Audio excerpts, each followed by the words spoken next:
It's Good News with Dick Baumbach. I'm Jeff Heiser here with Mr. Baumbach for the Good News section here on TNR, Talk Network Radio. How are you, Mr. Baumbach? I am doing great, and I've got a lot of good news.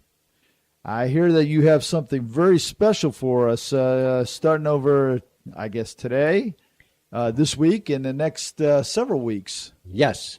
What we're going to do is these are good news stories that have been broadcast by us over the last 5 years.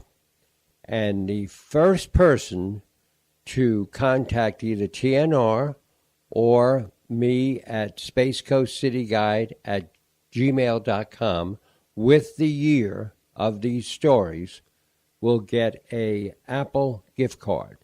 Now, there will be one exception to this. Yeah, family members aren't going to be allowed to participate, at least for my family and the Baumbach family. That's right. So the way you contact us, again, is City Guide. That's CITYGUIDE @gmail.com or at info@Talk Network Radio. That's info@TALKNETWORK radio.com. So we have some really good news articles to kick off this little, I guess you would call it romp down memory lane or memory trail or good news time. It's the good news time, just like story time, but we're right going back a little ways.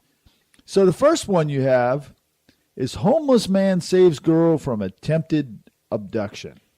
Now, this one here actually happened in the Orlando area, and the gentleman was homeless, and he saw a 14-year-old girl that somebody was trying to abduct near State Route 50 and County Road 419, and he decided to confront the person, and the person took off, and the police showed up, and he explained that he was homeless, but he didn't feel comfortable about it, and the police thanked him, and they eventually did catch the person, and the 14-year-old girl and her family are forever grateful to this homeless man.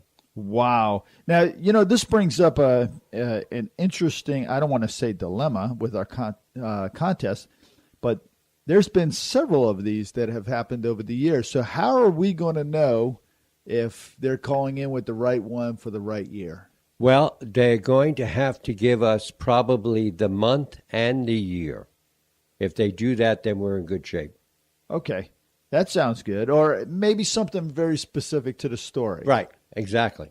Like this one, maybe it's Highway 50 and 419. Okay, right. Or where the park was located or something like that. Wow. That's I remember that story actually. That's a pretty good story. So do I. Our next one is after 25 years of trying, two friends win $14 million jackpot. Now, this is just amazing, and it's not Dick Baumbach and Jeff Heiser, so that should date you a little bit. Oh, I thought that's who we were going to tell everybody. No, we won the $10 million. Oh, okay. That's between us, though. This happened in New York, and two people, one gentleman worked for another gentleman, and every single week they bought lottery tickets. And nothing happened. And what the one gentleman did, the employee, he went one day, got the weekly lottery tickets, and picked up two quick picks. And one of the pick picks was $14 million. You hear all these people that have played these lottos year in and year out, and they got their set numbers. And then somebody on the team will always go, well, let's just get a quick pick. And it's the quick pick that wins. I know. It's crazy. There was that story down in Melbourne Beach about that. That's right. That's the way they won it. They won it. Oh, boy. Yeah, that wasn't us either. Well, the thing is, again, I know that once in a while we'll do lottery tickets Yeah. for Powerball or whatever. But, I mean, these guys did this for 10 years. That's dedication, actually. And, you know, and then they hit it. And Wow. they ended up taking the lump sum, which was like each one of them got like $4 million. Wow. You know, over the years, I've been, I have a set of numbers that I've had, and I don't play them, but I keep track of them. And you know what? They haven't come in.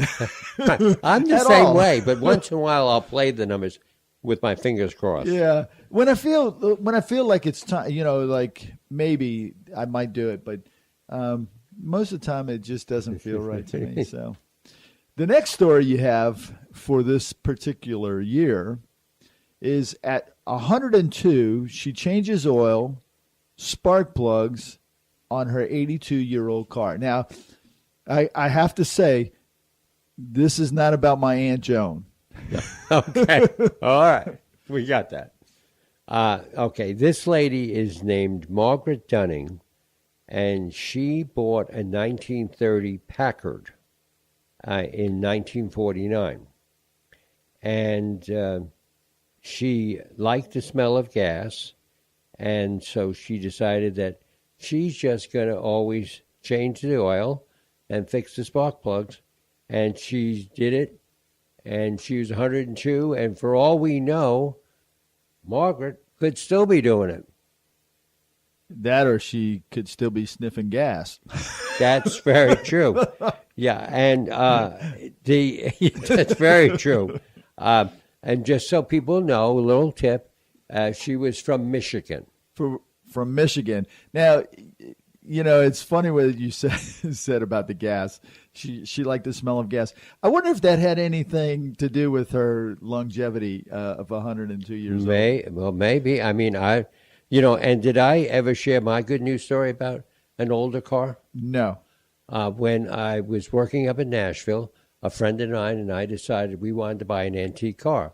So, because I worked for the governor at the time, I was traveling around the state. So he was a doctor. So we decided that I'd be the one to think. Well, 6 months after we started this, I got a phone call. Mr. Baumbach, you still want to buy an antique car? I said, sure. I said, what year is it? 1938 Hudson Terraplane. Wow. So I said, well, how much do you want, sir? So he told me. So I said, are you sure? He said, absolutely. So my friend and I said, we'll be there on Saturday. My friend and I, we loaded in his van with the kids, drove over to about 100 miles from Nashville, pulled up. He was standing right in front of his house. We said, where's the car? I said, it's in the barn. He said, does it run? He said, of course it runs. So gave us the keys, had 27,000 miles on it. No way. Yes, and we drove it around. It was fine, absolutely perfect. And we then back to him and said, now, sir, are you sure that's how much you want for the car? He said, absolutely nothing less. We paid him $800.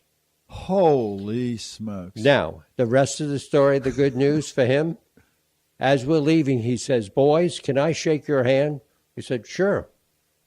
Why you want to shake her hand? I just made $200. He had bought the car in 1938 for $600. Oh, right. Now, I actually had several antique cars. My first two were a 1952 and a 1953 Chevy. And I spent a lot of time. I took the motor out of the one, put it in the other, and did all this stuff. And my scoutmaster, who I call Uncle Harry, came over, and he says, well, let's go take it for a test ride. And, you know, I had done a lot of work, thought it was really souped up and ready to go. And we pulled out and went down the street, and we heard this big, huge bang.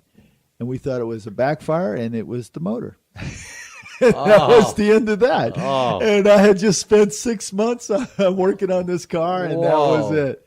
Yeah, so we got rid of that. But he felt so bad about it that he gave me a 1960 Pontiac Ventura. Wow. And wow, was that a car. It had a 389 engine in it, and man, that was really Is something. that the one that's outside? No, That's Gone on. that's not an antique yet. By the time I get done paying for it, it will be. So the next story you have is umpire saved woman with CPR. Instinct took over. Okay, this is Jim Joyce, and he's a veteran umpire. And this happened, again, like we said, several years ago. It happened in Arizona. He was calling the games for the Diamondbacks, and he had botched a call during a major league pitcher who was supposed to have a perfect game, and he made the wrong call. But anyway, in this case, there was a lady who worked there who had a heart attack, and nobody was figuring out what to do. He ran off the field, did the CPR on her, and saved her life. Wow. Now, was the heart attack right after the bad call? No, it was weeks after the bad call. But, I mean, he stopped the game, and he said, I know how to do CPR, so I wanted to help her. You know, I don't know if you'd see that today. Well, I mean, we would hope that you would, and that people would say that they still want to help people. Right. You know, why I say that is, I don't know if you follow baseball a lot. I know members of your family do. Oh, yeah. And there was a game last week, I think it was last week, where they were yelling racial slurs at the players. It's just a game. Yeah. It's just a game, and they're calling them all kinds of things, and it's like, where has that game gotten to, you know? Well, where is everything? That's why every week we try and bring the good news, the other side of the story. Yeah, you know, one of the bad news stories about baseball is, do you remember the guy, the pitcher for, I think it was the Atlanta Braves, John Rocker? I remember that name. Yeah, he was the nut job. He would yell at the fans and go after them and throw the ball at them and stuff. Instead of pitching the ball, he'd throw it at the fans. I wonder whatever happened to him. You know, he was such a good pitcher, lost it. He kind of lost his mind, and then just fell off the face of the earth. Wow. Yeah. Well, that's been our good news for this week. That's right, and we're looking forward to people wanting to win those Apple cards, and there's only going to be one Apple card given out each time we do this. Now, tell them one more time how to get in touch. They can get in touch either to me at spacecoastcityguide@gmail.com or you. info@talknetworkradio.com. Have a great week, Mr. Baumbach. We'll see you again next week with more good news.